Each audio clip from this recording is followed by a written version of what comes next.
Hi everyone. तो हम लोग आज देखेंगे लेंथेनाइट। ठीक है, केमिस्ट्री क्लास 12। तो चलिए शुरू करते हैं। यह ब्लॉक के तत्व में क्या होता है कि आंतरिक संक्रमण धातुएं होती हैं, यानी कि इनर ट्रांजिशन एलिमेंट होती हैं।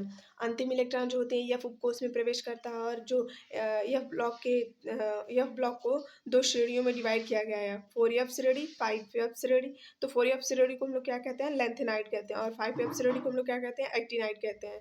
तो लेंथेनाइट और एक्टिनाइट के बारे में देखेंगे। तो 4f श्रेणी यानी कि लेंथेनाइट जो होती है 57 लेंथेनम से 71 ल्यूटीशियम तक होती है, और 5f श्रेणी जो होती है एक्टिनाइड होती है 89 AC से 103 ELR तक होती है, यानी कि सभी रेडियो एक्टिव होती है।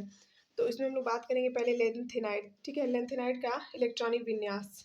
लेंथेनाइड तो लेंथेनाइड का क्या होता है, n-2 एफ पे 1 एफ के पावर 1-14 n-1 एंड डी की पावर 0 से 1 तक हो सकती है, ns2 होती है। ठीक है, तो इलेक्ट्रॉनिक विन्यास हम लोग जब करते हैं तो 57 यानी कि लेंथेनम को हम नहीं लेते हैं, सीजियम से हम लोग ल्यूटीशियम तक लेते हैं, यानी कि 58 से 71 तक लेते हैं। तो इसमें भी जो होती है कुछ कुछ सेम होती है, जैसे कि 57, 58 और 64 और 71 वाला जो होती है एक जैसे इलेक्ट्रॉनिक विन्यास होता है। तो उन तीनों में क्या होते हैं, ये वाला लगाते हैं। और जो वास्तविक इलेक्ट्रॉनिक विन्यास होती है वो ये वाली होती है। इसमें क्या होती है, 5d 0 अब्सेंट होता है, सब में 4f और 6s वाले ही आते हैं बस। ठीक है, तो इसमें हम लोग 58 का अगर सीजियम का करें इलेक्ट्रॉनिक विन्यास तो एक्स यानी कि जीनॉन जो होता है 54 पे पाया जाता है। तो 54 इतना यहाँ पे काउंट हो जाएगा, 4f1, 5d1, 6s2, यानी कि 54, 55, 56, 57, 58 हो गया ना।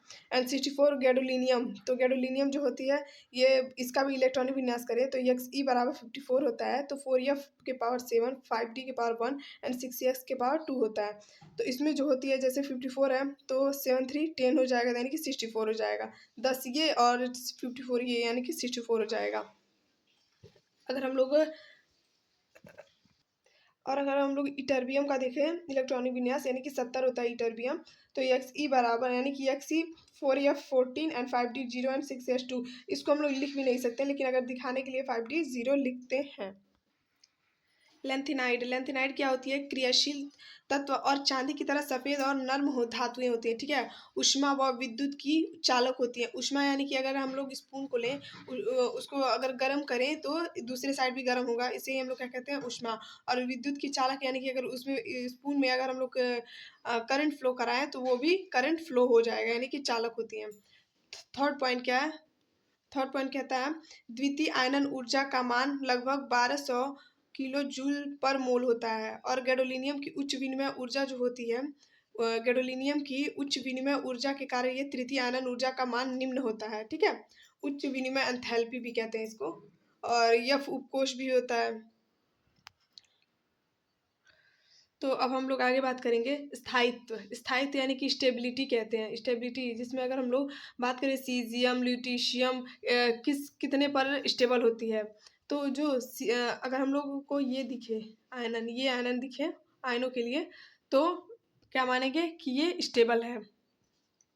तो 4f0 d0 s0, 4f7 4f7 5 d0 s0 and 4f14 d0 and 5 s0। ठीक है, तो इतने पे क्या होगा, ये स्टेबल होता है, यानी कि 0 7 14 पर ये स्टेबल होते हैं। तो अगर हम लोग सीजियम की बात करें, सीजियम का इलेक्ट्रॉनिक विन्यास करेंगे तो 54, 55, 56, 57, 58, यानी कि ये इलेक्ट्रॉन जो होते हैं इसमें डी और यस में जो होती है एक, इसमें डी वाले में एक इलेक्ट्रॉन भरता है और यस वाले में 2 इलेक्ट्रॉन भरता है, बाकी इसमें जो भरता है यानी 1 से 14 तक भर सकते हैं हम लोग। तो ऐसे ही अगर सीजियम को हम लोग को स्टेबल करना है तो सीजियम 4+ करना पड़ेगा, तभी ये स्टेबल होगा, क्योंकि ये 2 3 4, ये 4 तो निकालना ही पड़ेगा ना, तभी तो स्टेबल होगा। यानी कि 4f0 हो जाएगा, यहाँ पे 0 होना चाहिए ना, तो 2 3 4 इलेक्ट्रॉन निकालने पर ये स्टेबल हो जाता है। एंड 71 ल्यूटीशियम यानी कि अगर हम लोग जीनॉन 54 लिखें और 4f14 and 5d1 and 6s2 लिखें तो हम लोग को कितना इलेक्ट्रॉन निकालने पर ये स्टेबल कर सकते हैं हम लोग। तो यहाँ पे दिख रहा है 4f14 पर ये स्टेबल हो सकता है, तो यहाँ पर 4f14 तो है, तो बट इसमें से हम लोग को 3 इलेक्ट्रॉन ये निकालना है, तो यहाँ पर वो हो जाएगा 3+, जितना हम लोग इलेक्ट्रॉन निकालेंगे उसके पावर उतना प्लस हो जाएगा। ठीक है, यानी कि ल्यूटीशियम 3+ हो जाएगा। 3+ लिखेंगे तो यानी कि 3 इलेक्ट्रॉन निकल जाएगा, तो 4f14 पर ये स्टेबल हो जाएगा। एक क्वेश्चन भी है इधर निम्न आयनों की निम्न में से कौन आयन अधिक स्थायी है? तो Cesium 2+, Cesium 3+, Cesium 4+। तो Cesium 4+ पे स्टेबल है, ठीक है। 4 इलेक्ट्रॉन निकालने के बाद ये स्टेबल हुआ है। अब आता है लेंथेनाइड 4f श्रेणी यानी कि ऑक्सीकरण अवस्था। सामान्य ऑक्सीकरण अवस्था जो होती है +3 होती है, और +3 के अतिरिक्त +2, +4 आदि ऑक्सीकरण संख्या प्रदर्शित की जाती है। यानी कि जो लेंथेनम होता है 3+ पे स्टेबल होगा, ल्यूटीशियम 3+ पे स्टेबल होगा, गैडोलिनियम 3+ पे स्टेबल होगा, इटर्बियम YB यानी कि 2+ पे स्टेबल होगा, और जो होता है यूरोपियम होता है 2+ पे स्टेबल होगा, और सीजियम 3+ पे भी स्टेबल हो सकता है, और Cesium 4+ पे भी स्टेबल हो सकता है। तो लेकिन Cesium 4+ पे जब स्टेबल होगा तो ये क्या होगा, प्रबल आक्सीकारक होंगे, ठीक है। अपवाद अगर हम लोग देखें, अपवाद स्थायी होते हुए भी इलेक्ट्रॉन लेने की कोशिश करता है, ठीक है। और ये इलेक्ट्रॉन लेने की कोशिश करेगा, अगर इलेक्ट्रॉन लेने की ये कोशिश करेगा तो ये Cesium 3+ पे भी स्टेबल हो सकता है। उसके बाद क्या आता है 4f या 5f श्रेणी के तत्व अधिकतम ऑक्सीकरण अवस्था को क्यों प्रदर्शित करते हैं? तो 4f 5d 6s में जो होता है ऊर्जा अंतर बहुत कम होता है, इसमें जो ऊर्जा अंतर होता है वो बहुत कम होता है।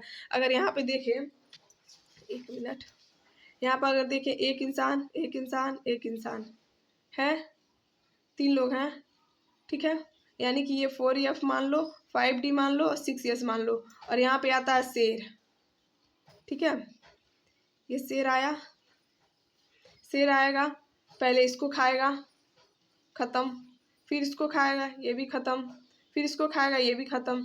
इन तीनों में क्या होती है, इन तीनों में जो ऊर्जाएं होती हैं इक्वल होती हैं, ठीक है। ऊर्जाएं जो होती हैं वो इक्वल होती हैं, ठीक। इसी प्रकार 4f 5d 6s में जो ऊर्जा अंतर है बहुत कम होता है, और ऊर्जा लगभग समान होती है, ठीक है। और अब हम बात करेंगे लेंथेनाइड संकुचन या अंकुचन यानी कि लेंथेनाइड कंट्रैक्शन। तो 4f का होता है, 4f का, ठीक है। लेंथेनाइड किसको कहते हैं हम लोग, 4f का होता है। तो लेंथेनाइड यानी कि लेंथेनम जो होता है 57 से 71 ल्यूटीशियम तक होता है। परमाणु आकार धीरे धीरे कम होता है, यानी कि लेंथेनाइड संकुचन के कारण इसमें परमाणु आकार बहुत कम होता है।